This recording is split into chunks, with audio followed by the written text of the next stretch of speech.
Good morning. This is Michael Rosario from InnovativeTeams.net and wanted to share with our community a small tutorial around building out TypeScript and Node.js libraries. This helps us move toward clean architecture, which will be a theme that I'll be going over in the next few months. Again, we're trying to make software that's easier to test, software that it's easier to just find bugs and whatnot. So we're trying to move toward that. And one step of that is creating, in the case of Node.js, libraries that are separable, where we can encapsulate business logic in them and write unit tests around them. So this step is just really around how do we just create a library, maybe that we might have core logic in. So let's demo what that would look like. In our app, we have a pretty standard Angular app. We're eventually going to have some kind of adder thing where we could say this.sum is equal to some adder function, and we could pass in that and we would get a proper response. This function is going to come from some kind of library we're going to write. So let's see if we could write that library. Our first step is to generate the folder for that library. We'll call that math-lib. We'll open a terminal just for that guy.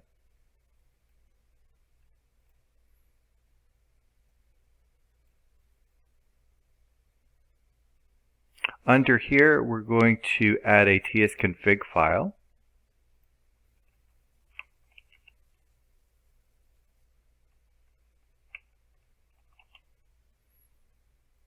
We're going to put in a few directives here so that we're creating a common JS JavaScript library format targeting ECMAScript 2015. All this is super compatible with, in my case, Angular. Declaration will be equal to true so that the TypeScript compiler also emits typing information. And all of our stuff needs to be kind of stored in the source directory. So let's generate that so we don't forget about that. Awesome. We're also going to add a npm ignore file. So we'll just do that. .npm ignore. This will just say, hey, so when you eventually post to your npm repository, just don't include these. Let's also configure our package.json.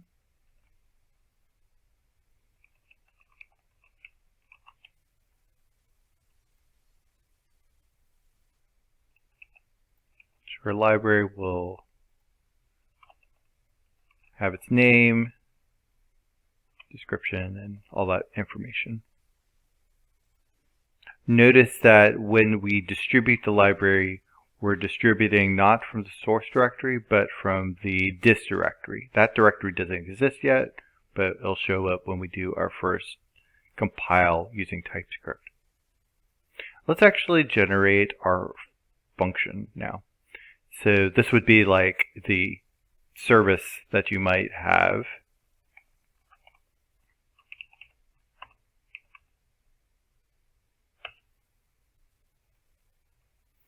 So we'll export a single function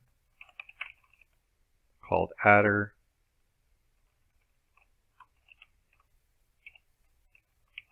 It'll take in A and B and add them together. Nothing too exciting, but let's start.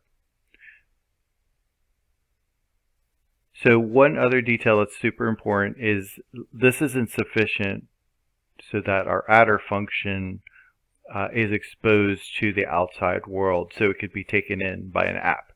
we need to declare that this adder function is accessible, is public relative to the mathlib. So to do that, we create a index.ts. We export adder from mymath. So if you kind of think about this in terms of the analogy of classes, classes can have public methods, classes can have private methods. Private methods aren't callable from the outside world. It's kind of the exact same thing, that this index.ts file declares the public objects and functions that are accessible, and this is the way of kind of saying that idea. So if we do tsc now, that's invoking our TypeScript compiler, we should get a dist directory with the output from the TypeScript compiler. We have officially created our library, and there was much rejoicing.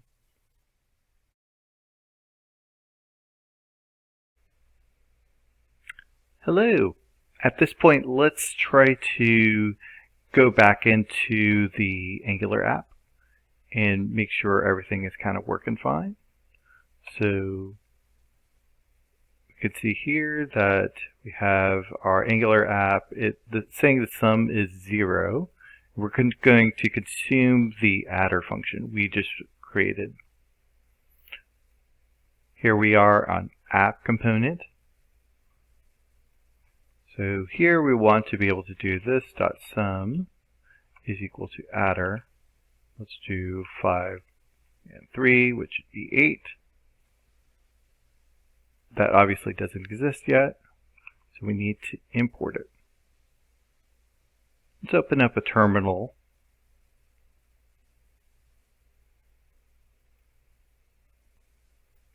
For the Angular app, and we need to make sure we do npm link ... slash, we want to point to math.lib. So that will make a symlink to this project so we can consume it.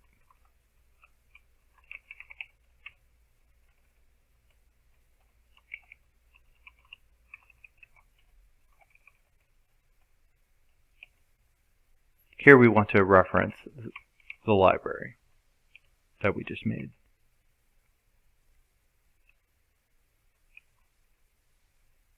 Visual Studio Code has picked up on that change. And we can see now in our Angular app that that library function was indeed called correctly. So let's take a few seconds and just reflect upon kind of the major steps that we went through. First, we created a directory for our library called, in this case, mathlib.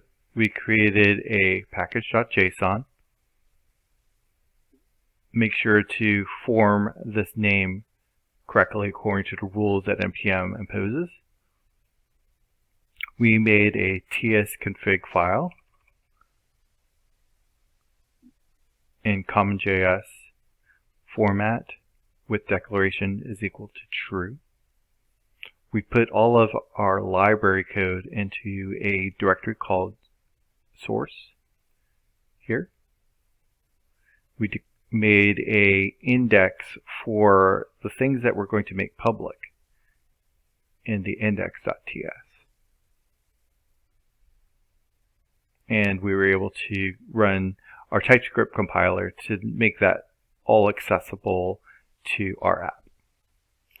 You may want to do some Googling to find out how to take this new NPM library and publish it to an NPM library registry. That's a completely different topic. But hopefully this will get you started with that core idea of making a library And in future videos, we're going to go through the process of making a unit test project for this library. So we can separate out our business logic and make it super testable to test automation. Hope you have a great one.